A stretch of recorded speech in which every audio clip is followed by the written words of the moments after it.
Great news! Sony is apparently working on a new handheld console.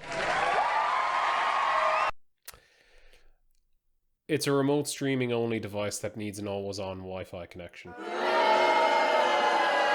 So recently there's been a report from Insider Gaming that Sony is working on a new handheld device, codenamed the Q Lite. Based on rumors, it's got an 8-inch screen, it's got adaptive triggers, I think it's got the feedback, what's it called?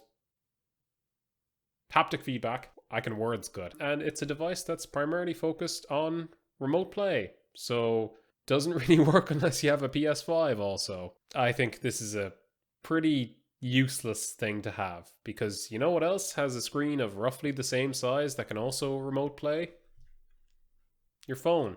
I can just connect a DualSense controller to my phone and play games remotely. While remote streaming is definitely a great perk to have with a console, it's not worth paying an extra couple of €100 or dollars when your phone could probably do something very similar, especially when there's an app there that does literally the same thing.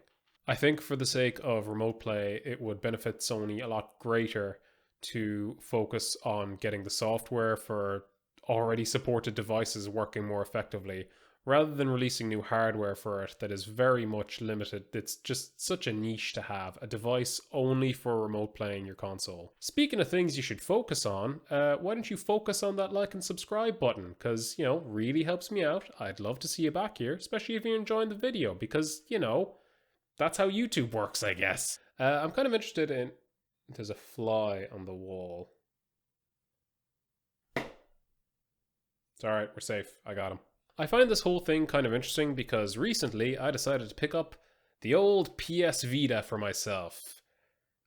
I'm only like 10 years late to this console, I swear. I've been looking at accessing like the ability to play games more easily, and I'm kind of tired of my Switch, so I thought, hey, the PS Vita, I'll be able to play some PS1 games, some PS2 games, PSP games. The gist of what I think about this little console is that I really like it, even though they want to shut the store down. But we're at a time when portable gaming is quite good between the Steam Deck and the Switch. But let me kind of get back on point here. At the time the Vita was released, it was able to play PS1 games, PSP games, its own library of PS Vita games, and it could also remote play your PS3 and PS4. Now, bear in mind, it was limited to your home Wi-Fi network, but that is way more functionality than just having a device that can only remote play. So my question here is, if Sony are bringing out something that can only do a fraction of the ability that the Vita could do,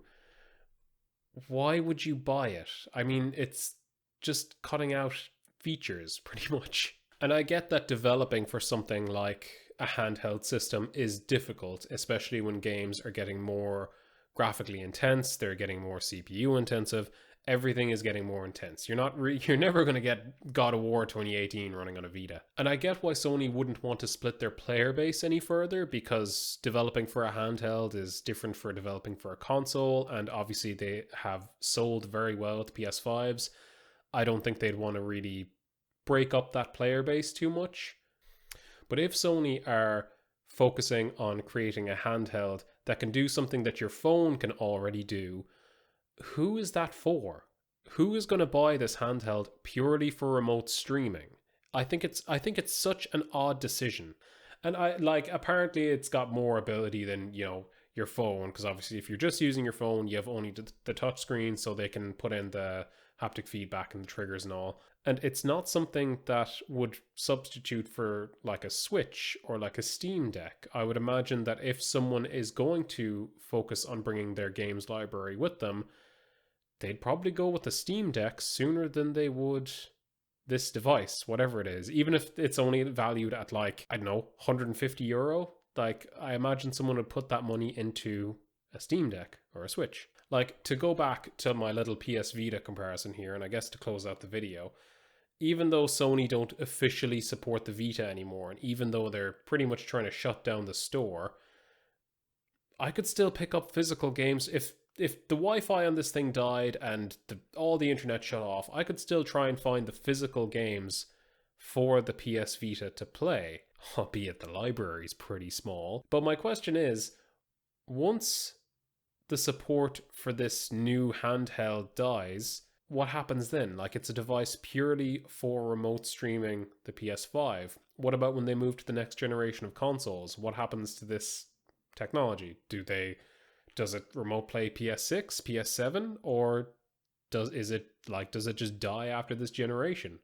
And look, I would love Sony to get back in the handheld game. I really would. But if it's purely remote streaming, I'm not for that. I mean, I think they'd have much better luck with a handheld device that could play PS1, PSP, PS Vita games. They have remote streaming for PS3 games, which does it through PlayStation Now or whatever they call it now, and remote play PS5. I think that would be a much stronger reason for someone to purchase this new handheld if it could play all of those different consoles. This kind of feels a little bit like the hubris that Sony got around the time they released the PS3, where they just thought that they could get away with everything because the PS2 was so successful, and then the PS3 came out and it was kind of like, oh yeah, it's like one of the hardest consoles to develop for. Oh geez, we really screwed that up, huh? And while I enjoy my PS5, I'm not sinking hundreds of euro into a new device to remote play games over an unstable Wi-Fi connection when I have multiple devices that can play games locally with no interruption to my gameplay experience.